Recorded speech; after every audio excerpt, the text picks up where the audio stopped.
के कराची में मेरे बेड तक आ गए, लेकिन किसी ने मेरी आंख में आंसू देखा। मुझे जब मेरे बाप के सामने से गिरफ्तार किया तो मेरी छोटी बेटी रोने लगी। उसने कहा मेरी मां को क्यों लेके जा रहे हो, लेकिन मैं अपने बाप को हौसला देकर गई। मैंने कहा फिक्र ना करना। 2-2 घंटे की गिरफ्तारियों में जिस तरह बच्चों की तरह ये बिलक बिलक के रो रहे, कसम से तरस आता है इन लोगों के ऊपर।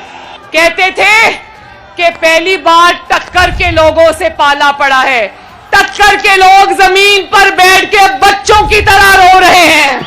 जो 4 साल ये कहता रहा कि इन सबको जेलों में डालूंगा, आज कह रहा है आओ और जेलें भरो। जो 4 साल ये कहता रहा मैं इन सबको रुलाऊंगा, आज वो बच्चों की तरह चीखें मार मार के रो रहा है।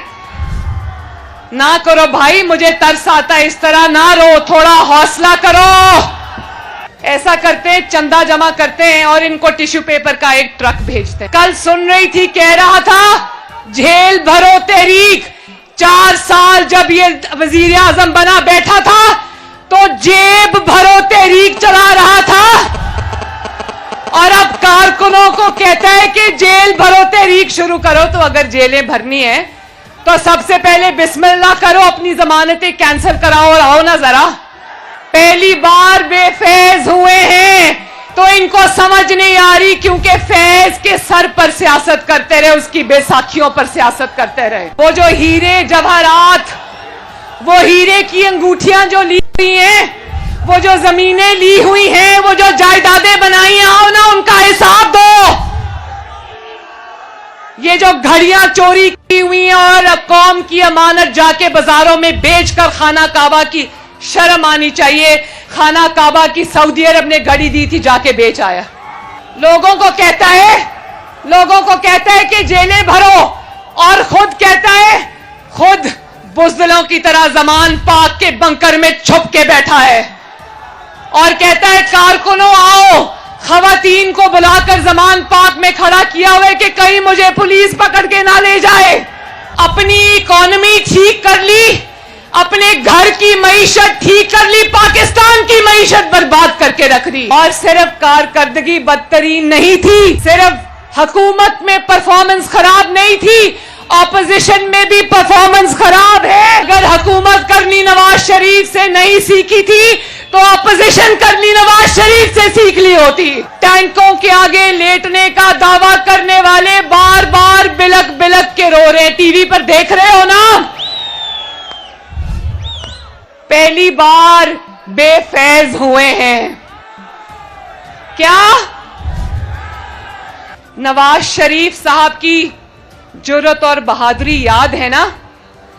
क्या बेटा है इस कौम का, बीवी की मौत की खबर भी जेल में मिलती है, लेकिन किसी ने उसको रोते देखा? बेटी का हाथ पकड़ के पाकिस्तान वापस आया, जेल चला गया, किसी ने रोते देखा?